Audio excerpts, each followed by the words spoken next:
Hey guys, welcome back to Games and Stories, and sorry for the delay between videos, but real life got in the way as usual. So we last left off at Sagita, so right now we're gonna deliver some quests like, let's see, like Bromor's Golden Dish and talking to Elvrich and Forbin. Elvrich will work for you again from now on. I can only hope that he won't disappear again when the next little tart waves her skirt at him. Take this gold as a reward for bringing back my apprentice. Okay, thank you. And we're gonna talk to Elvrich. Hey, you! Gonna give him Lucia's note. I found a letter from your Lucia. What? Give it here. No, I don't believe this. No, I just can't believe it. She just can't leave me behind like this. Take this letter back. I don't want it. I firmly believe that she's going to come back to me someday. Okay. And now we're gonna go to Mr. Bromor and deliver him his golden dish because he obviously cares more for his gold stuff than for his working girls. Not an example of a good boss, but then again she also stole from him, but it's hit and miss, morally speaking. We know too little of this guy or how he treats the ladies. I found the dish that Lucia stole from you. Great! High time I got it back. Don't you want to know? Don't you want to know what became of Lucia? No, why? I have got the dish back, haven't I? I have managed without Lucia so far, and I will in the future. Why would I try to make her come back? What about a reward? You get to have a good time with one of my girls for free. What do you say, huh? Sure. Agreed. Here's your dish. Thanks. Go to Nadja. She'll accompany you upstairs.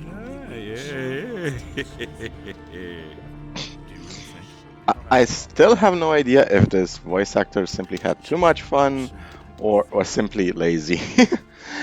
Okay, so what we're gonna do tonight, we're gonna do a very quick montage of us stealing pretty much everything in Khorinis, and I mean chests and stuff like that. And afterwards, we're gonna go and let's see, member of the mercenaries, forbidden pasture. Afterwards, we're gonna find ourselves at Bengar's farm and eventually Onar's farm as well. So let's get our thieving boots on and have a little fun. See how much loot we can get at the end of the day.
Okay guys, so we're at Bengar's farm. We've finished looting Khorinis. It's dawn now, it's morning, so let's see our haul. So most of the weapons I've already sold to Brian. We have a few weapons I haven't sold just yet. We made a lot of gold from that little excursion, and we have 5 blood chalices out of 6. The 6th one is near Lord Hagen actually. We have bunch of gold chalices, jewel casket, statue of Venus, bunch of stuff, leather satchels we got from our excursion, candlesticks, gold dishes, lots of silver chalices and plates we can later sell to the fishmonger. So overall, pretty good haul. So what are we gonna do with all this money, you may ask? Well, basically when we're gonna enter chapter 2, I'm gonna buy a crap ton of healing potions. And I do mean a crap ton of healing potions. So, and a couple of books actually, that are gonna set us back 10,000 gold pieces. So we're actually gonna enter chapter 2 pretty damn poor. That's what we're gonna do. That's basically the plan right now. Now let's talk to Bengar and see what he has to say about the shepherd that wants to graze here. Balthazar the shepherd isn't allowed on your pasture? Oh yeah, that story. I told him Sekov should pay me money if he wanted to lead the sheep into my pasture. To tell the truth, that's only harassment. I just can't stand Balthazar. Well, we're gonna have to remedy that, shall we? Now, we're gonna go to Onar's farm. And by the way, off screen, couple of days have passed since the last episode because I wanted to pop a couple of more prayers in, and the following thing has happened. We can no longer gain points in mana, dexterity, or strength. From now on, every time we're gonna donate 100 gold pieces, our hit points are gonna increase by a maximum of 3. So basically, the equation is as follows. For every 100 gold pieces, we can increase the hit points, maximum hit points, by 3. So at one point in the game, I'm just probably gonna dump 10,000 gold pieces or so. I could even do that now, just to increase my hit points by 300, I think. I hope my math is good on this one. They say you should never do math on screen, but then again, you do math in real life all the time, so why not? So I think that's a pretty good investment. I mean, having a lot of hit points is extremely wise, especially Knight of the Raven, since it's exactly how you can tank damage the best, especially when you have poor armor. And for a big chunk of the game, our armor is actually going to suck a lot. So I'm thinking it's going to be a good investment to just have as much hit points as possible. Now we're going to do the following, as I said. Gonna go to Onar's farm, do the remaining quests we haven't done yet, which is mostly quests related to whatchamacallit. I think we've pretty much done all of the quests on the farm we could do. The only person we haven't spoken to yet is Cord, who is a member of the Water Mages, and I have intentionally left him as the last guy we could talk to, He really should have known. just so we could take the quest. It's a very specific quest. To go to the bandits nearby, so that you can probably actually see it in the distance beyond the tree line, if I'm not mistaken. So yeah, you can actually see it from here. See that tower over there in the distance?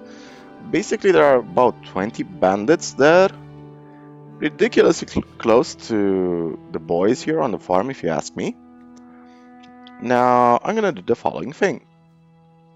Gonna quickly go back to Khorinis. Gonna do a quick page of the turn because I realized I forgot to talk to somebody there. Then just go back to court. Alright, so quick journey back to Khorinis. Okay, never mind, actually, we're just gonna talk to Cord directly, so quickly save our game. Talk to Mr. Cord over here. Hey, If you have a problem with wolves or field raiders, go talk to one of the younger mercenaries. You can come to me when the paladins show up here.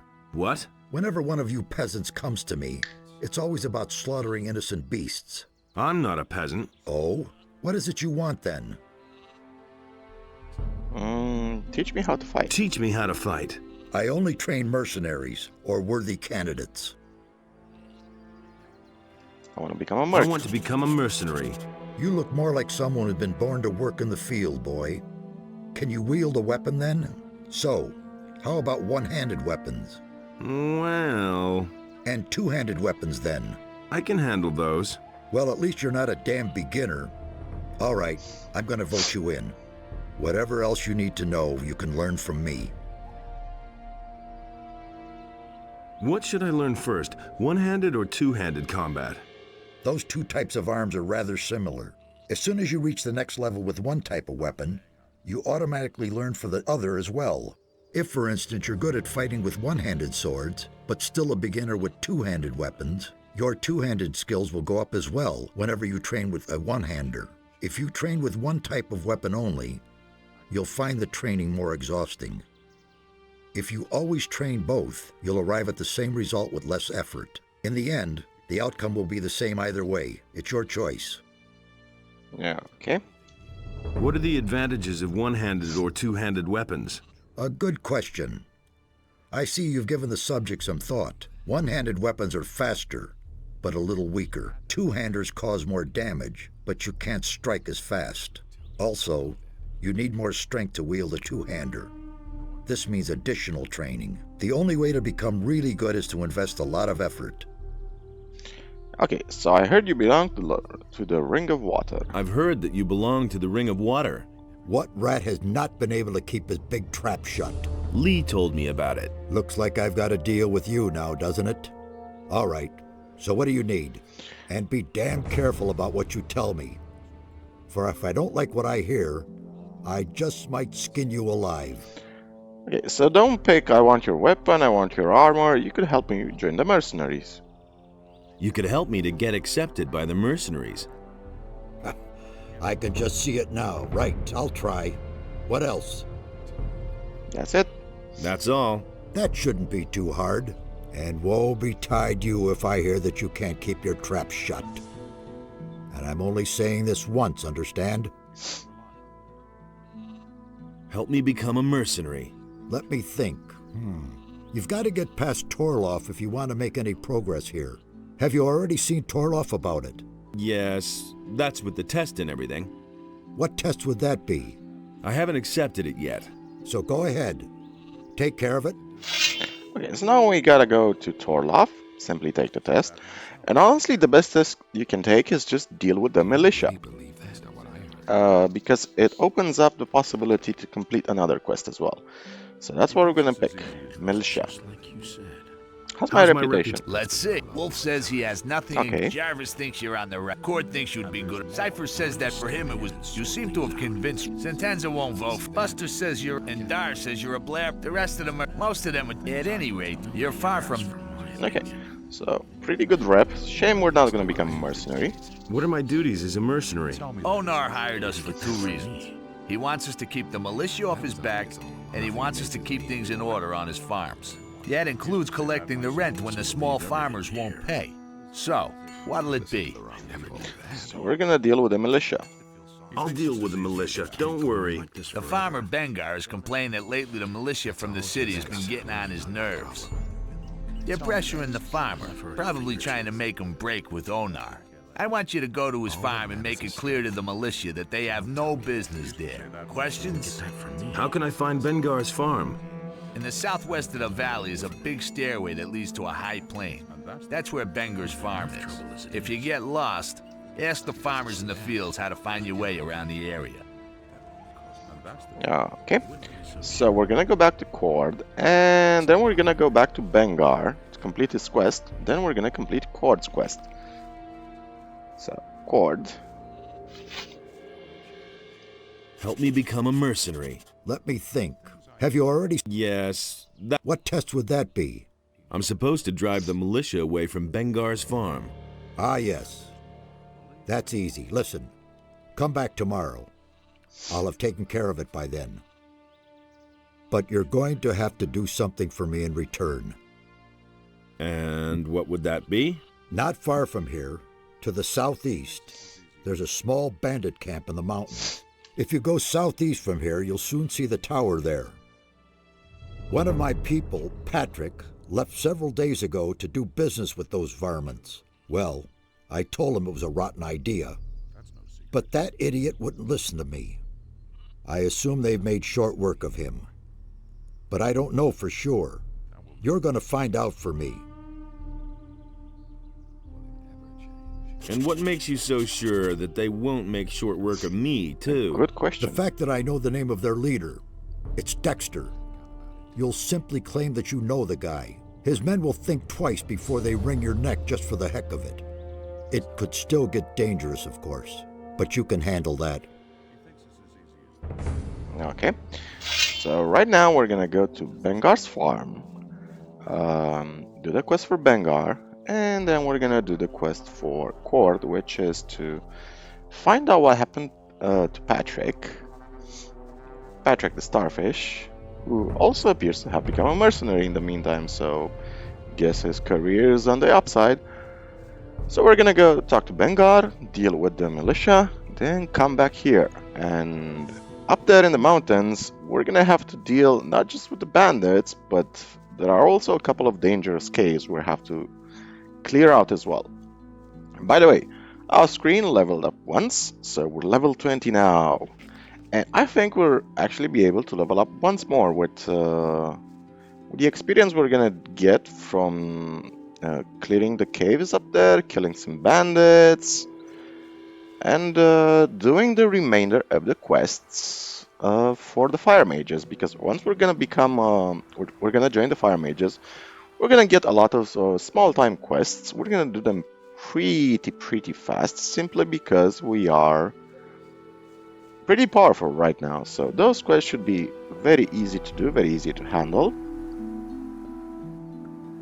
So we're gonna quickly get to Bengar's farm, do the quest, end the episode right there, and afterwards we're gonna go to Zimbandi camp. And I think I missed some mushrooms over here from last time. Yep, a few mushrooms. These priceless mushrooms. We're gonna get a lot more mushrooms in chapter 2. Okay. So you can actually see 2 militiamen have shown up to scare Bengar away. I'm staying out. We obviously will have to kill them. We're gonna talk to them, see if we can pickpocket them first. Oh yeah, that's How's it going? If you want to talk to Rumbold. I'm just here in case anyone makes trouble. uh-huh. No idea. 200 experience already for pickpocketing. That's actually amazing. What are you doing here? Beat it! Understand? Okay, you wanna be like that? Be like that. Fine. Gonna talk to Bengar then. Then we're gonna have a nice fight on our hands. I'm supposed to deal with your militia problem. What? I told Onar he should send a couple of his mercenaries. This is my chance to prove myself. Terrific. Do you know what the militia will do to me if you screw it up? These bastards come by here once a week and collect the taxes for the city. It's a good thing you came just now. This is their usual time. They should be here any moment. There's so many of you. Why don't you just go up against the militia yourself? It's true that there's a lot of us, but we're not trained fighters like the militia. Let the militia come then. I'll deal with them. I can't wait. Here they come now. See? I told you so. Just don't screw it up. Okay, quick save the game because one of these guys, I think it's Rumbold, he will accost us. Look at this one. Another joke. What are you doing here, huh? Who the hell are you? I want you to disappear from here. Well. So you want us to disappear? What'll happen if we don't go, huh? In that case, you've bothered the farmers for the last time. You've bitten off more than you can chew, moron.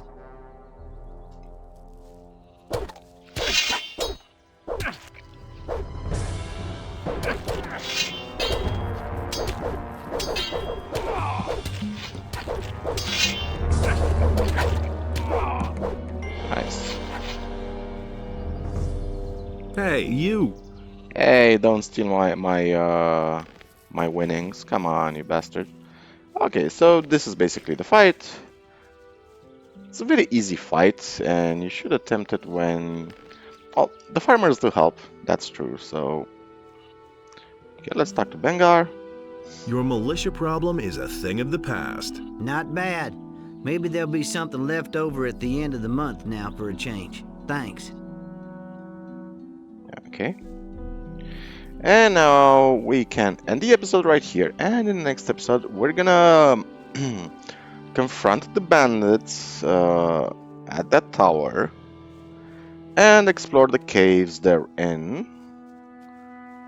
Probably gonna come close to leveling up, and the next episode after that, we're pretty much gonna become a fire mage, since we have already looted Khorinis. Off screen, by the way, I have also looted a few chests at Onar's farm, so bought some sleep scrolls. I had to make a very difficult judgment call, because on one hand, just stealing things in Gothic is actually pretty easy if you simply do it at night and occasionally use a sleep spell on enemies. It's not as fun like games like Divinity Original Sin or Divinity 2, for example, where you have line of sight and you have more fun stealing stuff because you have to be careful not to be spotted. But in this game, it's actually it's pretty unremarkable, to be honest. It's simply unremarkable to steal stuff. The challenge simply isn't there. You just sneak around, pop a spell scroll, then and again, and Bob's your uncle and you're set. Now, this is the bandit camp just up here, up that bridge over there. And one of the things bandits do, sadly, in this game, they oftentimes end up falling right in this little canyon over here. They fall to their deaths because they're morons. And you're gonna see in the next episode exactly what happens. So guys, I want to wish you a wonderful day. Gonna see you in the next episode. Hope you take care of yourselves, and as always, remember, the most important story in the world is your own. Cheers guys, and see ya.